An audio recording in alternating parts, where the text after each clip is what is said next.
River levels will continue to run pretty low and grass get a little bit more crunchy as we're not expecting any rain for about the next week, and even that does look pretty slim.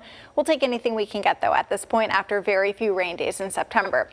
The dry weather also translated to hot weather in September. A lot of 80-degree days, 13 of them, and 20 out of the last 21 days above average. The only outlier there, the 24th, where we were exactly average, but it's been a warm, dry month with not really any changes coming up here for at least the early part of October. We're ending up about an inch below where we should be for rain for the month, despite having a good stretch of days last week where we got good rain. Temperatures right now are in the 60s for the most part. Go a little farther to the north and they're in the 50s, but you have to go pretty far north up into Canada to find 40s. That's where we have the origin of a cool high pressure that we're now starting to pull in a little bit of that air from, especially the fact that we have an east or a northeast wind that's coming around the edge of this high. So that will draw in a little bit of cooler air for tomorrow and into Thursday to break up this warm, dry, sunny pattern. We'll also be pulling in some of this cloud cover and the high levels of the atmosphere back to the west.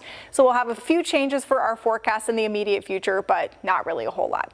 Temperatures tonight will fall into the low 50s, but we will have more cloud cover, especially towards dawn, than what we've had recently, which has been very little. That may help temperatures to very slowly cool through the next few hours as opposed to quick drops that we've seen the last couple of days. That cool air will ride in tomorrow with most of our high temperatures in the low 70s. East wind for all of us at about 10 to 15 miles an hour, but places like Zeeland and Spring Lake along the lakeshore actually are probably going to be a little bit warmer, still those middle 70s, and this typically happens when we get an east wind. It pushes all of that warm air along the lakeshore and they end up warmer than surrounding areas. Very dry for us though as these two high pressures battle for control. There's no moisture to be had in the low levels. All of these clouds that we'll see rolling in tomorrow are high level clouds, so we'll still be able to get a little bit of sunshine, and we'll see kind of a repeat performance cloud wise for Thursday. As we get into the later afternoon and evening, a lot of those clouds will move away, and Friday we return back to the sunshine. We do have this big high pressure in the upper atmosphere in charge as well, and this is going to keep our unseasonably warm pattern in place all the way into the weekend.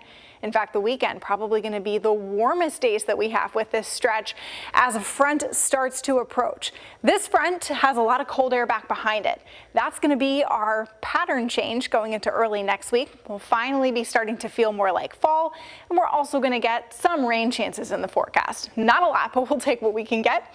The next couple of days, though, in the 70s, those are going to be the cool spots of most of the next week. The warm spot will be the weekend, and Tuesday, that's when we get a cool down and some